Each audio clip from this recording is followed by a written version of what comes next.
Hi friends, అసలు ఏంటి మహాభారత గ్రంథం? అసలు ఏంటిది తెలుసుకుందాం. Let's go. అచేతనంగా ఉన్న జీవితాలకు నూతన చైతన్యాన్ని అందిస్తుంది ఈ సనాతన గ్రంథం. ప్రతి ఒక్కరూ తమ తమ జీవితాలలో తప్పక తెలుసుకోవలసిన, తప్పక చదవవలసిన అత్యద్భుత పరమ పవిత్ర గ్రంథం ఇది. జీవితానికి సరైన అర్థాన్ని తీసుకువచ్చేదే ఈ మహాభారత గ్రంథం. భారతీయ జీవన విధానానికి ప్రతీక ఈ గ్రంథం.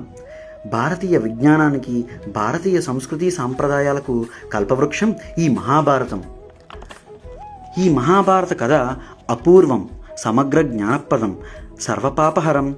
ఇది మనకు తెలుసున్న 4 వేదాలలో ఇంకొక తెలియని వేదం ఏదైనా ఉంది అంటే ఇది పంచమ వేదం.